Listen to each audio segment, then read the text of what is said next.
चंद्रबाबू जी technology को लेकर के मेरी भारी तारीफ कर रहे थे, लेकिन मैं आज एक रहस्य बता देता हूं। जब मैं गुजरात में नया नया मुख्यमंत्री बना तो मैं बाबू हैदराबाद में बैठ करके किस किस प्रकार के इनिशिएटिव ले रहे हैं उसका बड़ा बारीकी से अध्ययन करता था और मैं उसमें से बहुत कुछ सीखता था और उसे आज मुझे लागू करने का अवसर मिला है, मैं लागू कर रहा हूं। ఇప్పుడు చంద్రబాబు గారు మీరందరి ముందు నాకు టెక్నాలజీ నాతో మొదలైందన్నట్టుగా ప్రశంసిస్తున్నారు. కానీ నేను మీ అందరికీ కూడా ఒక రహస్యం చెప్తాను.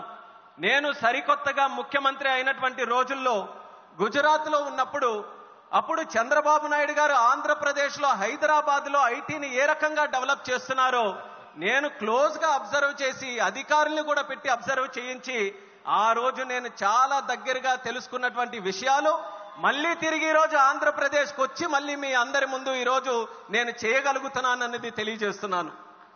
और मैं अपने अनुभव से कहता हूं, फ्यूचर टेक्नोलॉजी हो,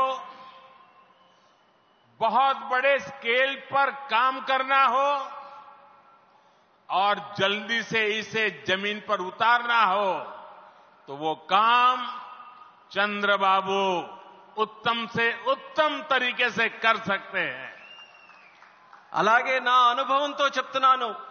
పెద్ద స్కేల్లో ప్రాజెక్టులు చేయాలన్నా తొందరగా అవి పూర్తి చేయాలన్నా మంచి క్వాలిటీతో అవన్నీ కూడా పూర్తి చేయాలన్నా దేశంలో చంద్రబాబు నాయుడు గారి కంటే దాంట్లో మిన్న మరెవ్వరూ కూడా లేరు అన్నది ఈ సభాముఖంగా తెలియజేస్తున్నాను.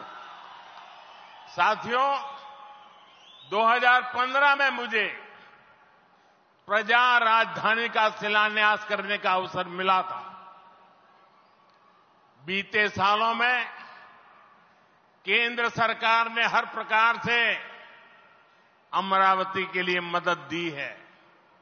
यहां बेसिक इंफ्रास्ट्रक्चर के निर्माण के लिए सभी कदम उठाए गए हैं.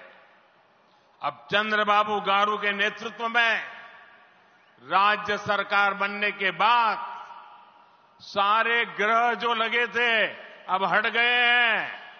यहां विकास कार्यों में तेजी आ गई है.